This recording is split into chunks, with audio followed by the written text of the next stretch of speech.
Stan, she said to me, I want it to be said of me, she's here, she's there, she's everywhere. Your job as my coach is to make that a reality. Well, that wise and wonderful woman is Deb Newman, and she's going to be our guest and tell her story today on The Marketing Life.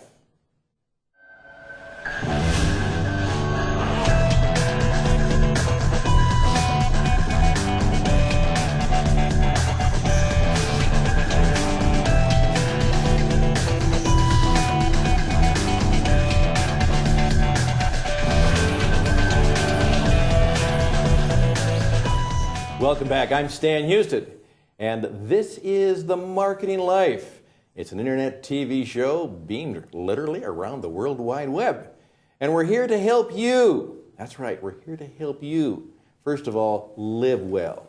And to market you so you can build a business, be successful, make more money, and have more fun. Now, one of the fun persons in my life, not only is she a client, she's a colleague, she's become, as they all should be, dear friend, Deb Newman. Deb, welcome to the program. Well, thank you, Stan. I'm excited to be here. Well, Deb, do you remember when you told me that? We had just met. You're right, Stan. It is a little hard to remember back 20 years, but I do remember that. And part of the reason was that one of my very good friends had told me, he says, Deb, if you're going to be an expert in long-term care, you need to be known throughout the state as the expert in long-term care. And you had made a decision, and you were thought crazy over 20 years ago when nobody else was talking about this. You had made a decision that you were going to specialize in long-term care insurance. Right, and you're right, Stan. Everybody did think I was crazy. I have a lot of friends and colleagues now coming back and saying, Deb, I thought you were crazy 20 years ago. And so you did that, and then this one believer in you gave that incredible advice. Now let's repeat that advice. That was interesting. Well, what he told me was, he says, Deb, if you're going to do that, you need to be known as the expert. The best. That's right, in the Extra whole value. state. And in the whole state of Minnesota. And I can remember at the time thinking, how do you do that? Right. And so that was the challenge. That's right. You wanted people to say, she's here, she's there, she's everywhere. Now, as I remember those days, in the cold winters of Minnesota, you got in your car and you had your briefcase and you tried to be here, there, and everywhere. Tell a little bit of that story. With the overhead projectors. That's right. Yes, I mean, every church group, every Rotary, every Kiwanis, every insurance group, everywhere anyone was having a gathering of people. You were ready to go. I was ready to go and was doing it. And I can remember back that my husband, I'd leave at 6 o'clock at night to go do something at 7 o'clock at night, and I'd be back at 10. He'd say, are you getting paid to do this? That's right. And I'd be like, well, no, but I'm sure that it'll pay off in the end. And indeed it has. That's right. Yeah, it really has. Well, one of the things that we're trying to do here is exactly what Deb and I continue to do, and that is to figure out how can we be successful. And so we've decided, we've kind of worked on this, that when it comes to business success, there's kind of a trinity. There's nothing holy about it, but it is a business trinity. The first thing is you have to have something of an incredible, exceptional value. Right. Insurance is a commodity. Most things are a commodity. Tacos, trucks, termite control. You can buy it from anybody or nobody. How can you have unique value and wisdom? By being an expert. Secondly, how do you distribute that knowledge? How do you get people to know about you? You can be the brightest person in the world, but if nobody knows about you or your product...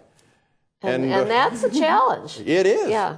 And we're still working on that again today. Right. Well, the third challenge is after you do that, can you make any money doing that? Right. And that's what your husband was asking. He was asking question number 3. Right, yes, as I spent so many, even Sunday mornings, That's right. doing the education hour at churches. That's right. Yeah. Are we making any money on this? Yeah, exactly. I could trust you on those. I did not. That's right. Yeah. But yeah, that really is the key to it. And the distribution thing is to figure out how to attract business. And Stan, that's something you taught me years ago. You actually used those words to me. You said, Deb, you need to attract business rather than, going after it. You need to attract the business. And that was really done by being this expert so that people turned to when they had a need or a discussion came up about long-term care, they say, oh, I know who we should talk to. We should talk to Deb. Because she's here.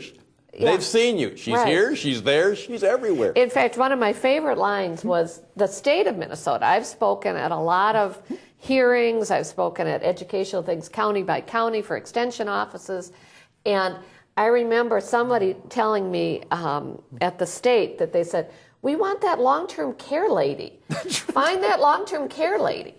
And that long-term care lady was me. And so fortunately, somebody knew who that long-term care lady was and connected that back to me. So that really was key to our success. And I have discovered, again, one of the great things we talked a few weeks ago about mentoring and the great vitality that goes into mentoring is not just that literally, if I'm a coach and I'm mentoring Deb and hopefully she learns from me, but what really happens is I learn from you. And when you're mentoring and coaching another person, I even prefer the term now, it's a partnership, because you'll learn oftentimes as much from the person you're working with Right. as you will learn from the person who, quote, supposedly is doing the teaching. And so hopefully I've taught Deb a few things, but you know what?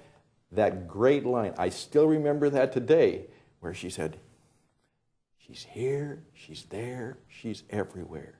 I want that to be said of me. Now, it wasn't because you printed a bunch of brochures and sent them out, was it? No, in fact, the one thing that we've learned over the years is that I'm also not very good at writing. Right. Or if I do writing, somebody else has to kind of get me started, and then I can take it from there. And that, Stan, was one of the values that you added, because I think in what you're talking about, this commodity business, is that you have to be different. You have to differentiate yourself, because if everybody's selling the same commodity, how can you be different? And one of the things that you did for me early on, and this was early on when you hear about it in a minute, because we used cassette tapes. But you know what those are? yeah.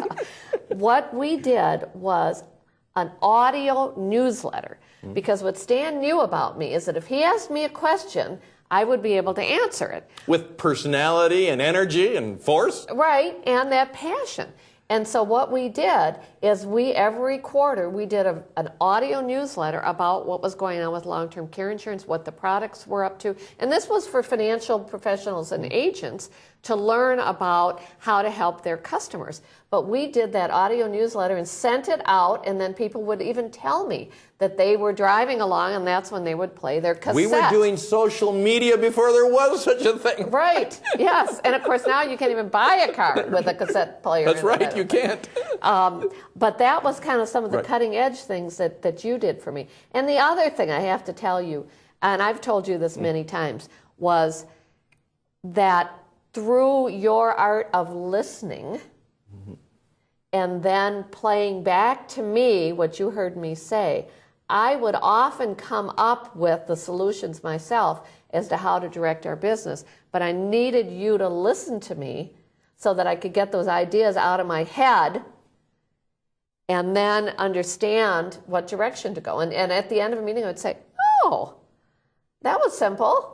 And she had figured it out herself. And one of the things we've oftentimes said, that what you want to do is you want people to discover the truth for themselves. Right. And if you can create that, so Deb is not going to ram long-term care down somebody and then having all kinds of, oh, should we have done that? Remorse and all that, we want them to figure it out for themselves. Right, yes, yeah. And we did that through another discovery that we made together, which was really the art of storytelling. Right.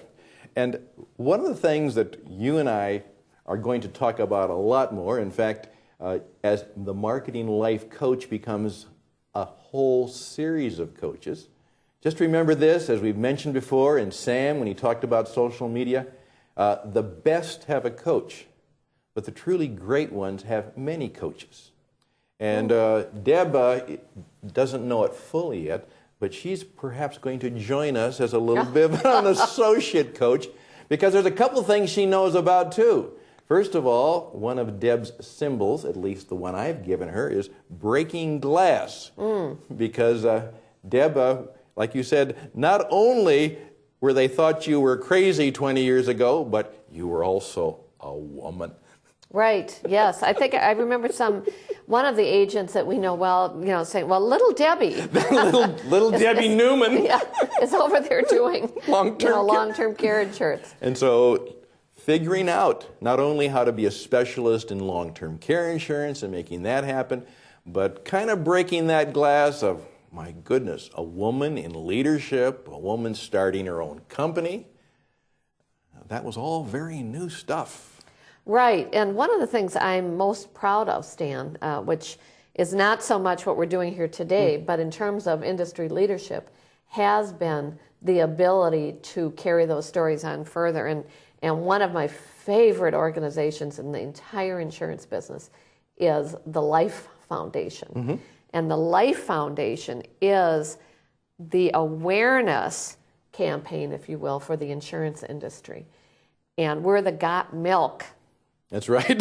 For the insurance industry. It's called the Life Foundation. She's here, she's there, she's everywhere. Well, our stories are everywhere. It's our goal. Well, and as the Life Foundation does to educate the public.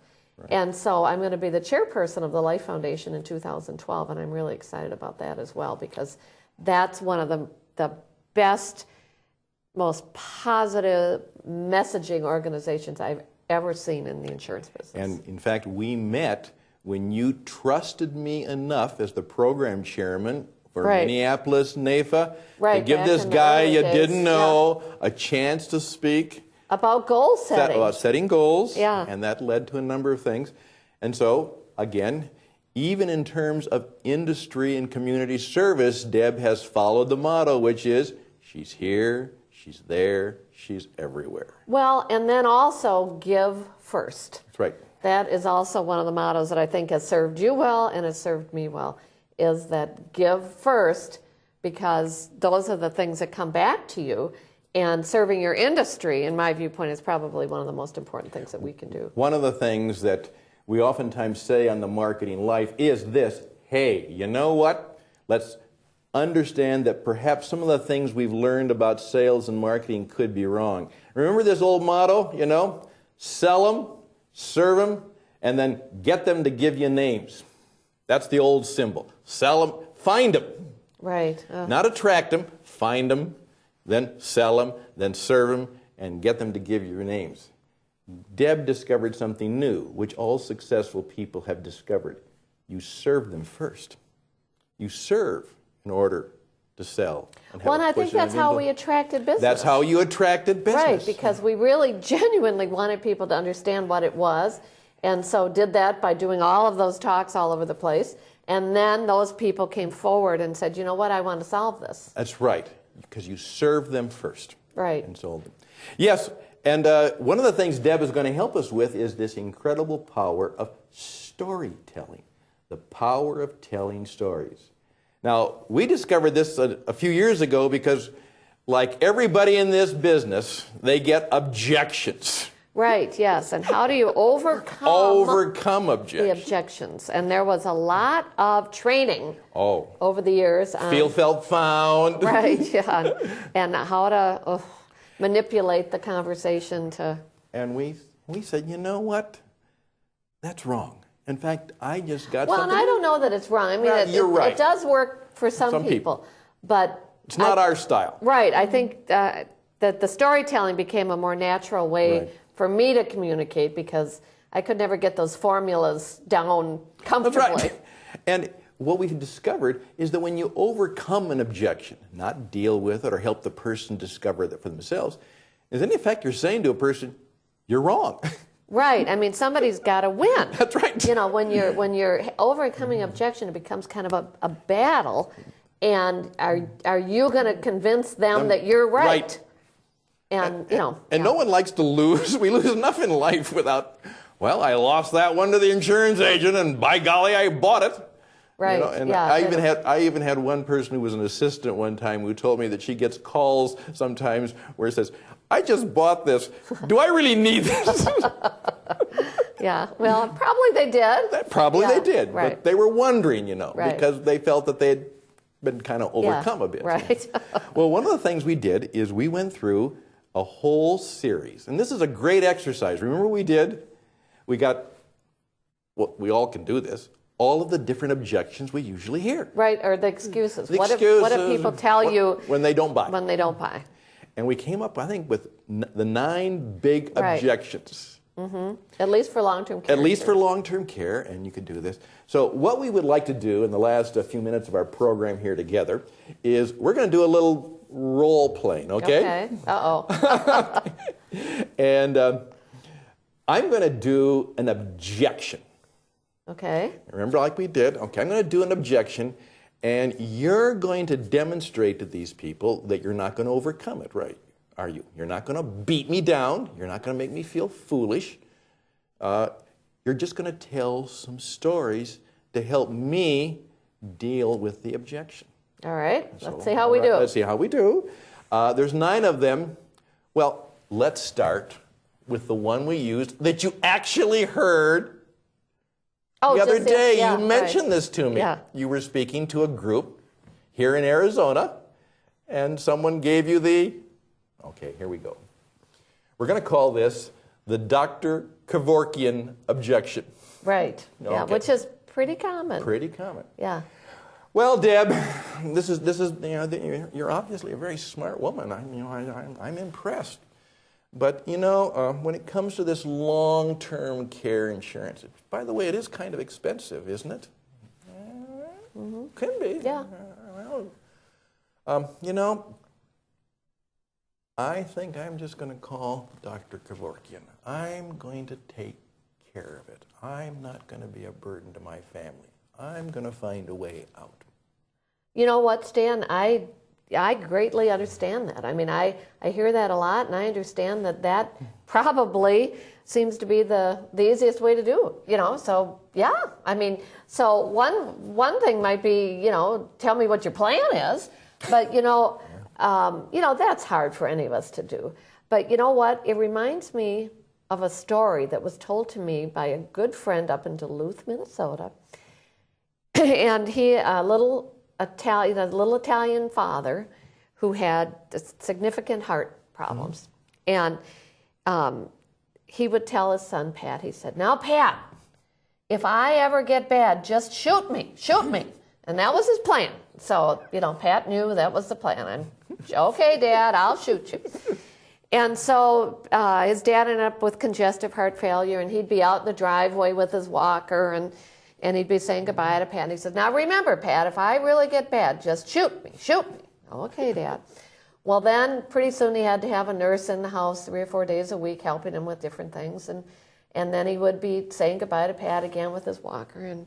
And he would say, "Now remember, Pat, if I get bad, just shoot me. Okay, Dad." Well, then he ended up in the nursing home, and Pat would come to visit him, and he'd say, "Now remember, Pat, if I ever get bad, just shoot me. And the point of it is, when is it that it's bad enough? And that's what happens to us. We realize too late that we want to preserve life, and that plan isn't really the plan that we want to use. So I know that it makes sense to say that, because we all feel that way.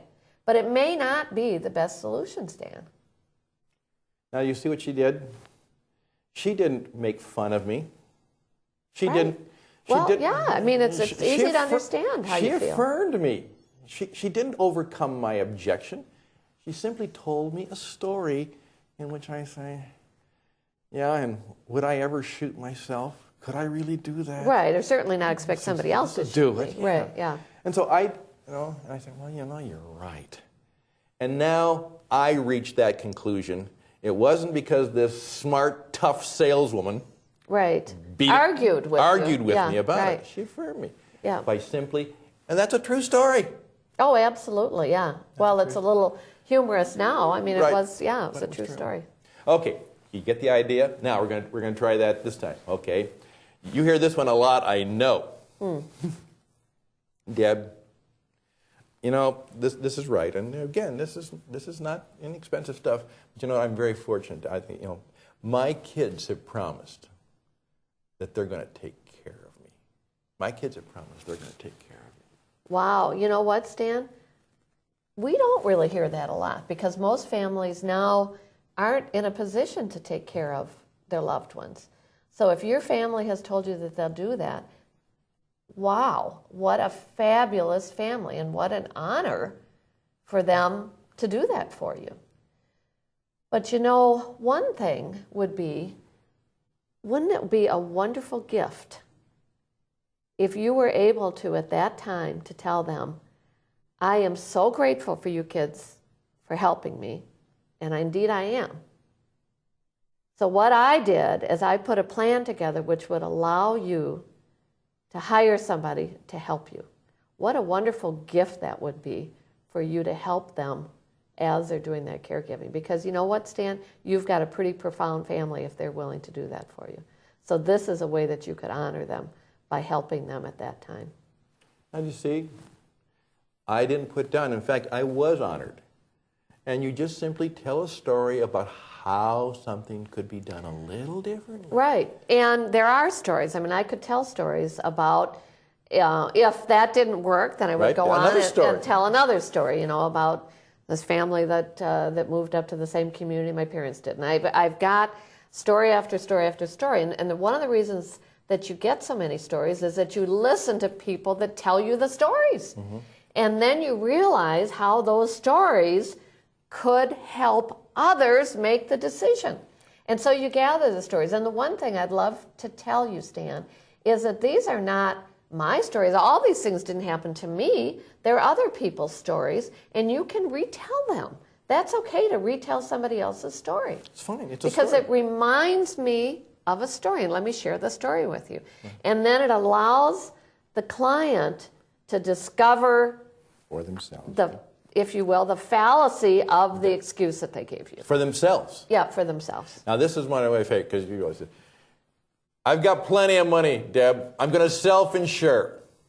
Right. You got a story for that? Right, and I'll see how quickly I can tell. This is actually one of my favorite stories, and it's a wonderful agent that told me this story, who's a commercial property casualty agent that also did financial planning. And he had a client who was one of the wealthiest individuals in our entire state. And assets over $30 million. And this gentleman was having lunch with Dave, and he said, hey, Dave, I've got to tell you that for the last 38 years, I got my house appraised, so I knew how much my house was worth. And then every year I would call a different P&C agent to find out how much homeowners insurance would cost. And so I found out how much homeowners insurance would cost. But I didn't buy the homeowners. I put the premium in an account. And he says, it's 38 years later. And he says, my house is worth $750,000 and I have over $1 million in my little account. So he says, I won. I didn't need the insurance. And Dave's like, okay, so congratulations. He says, oh, by the way, I want to buy long-term care insurance.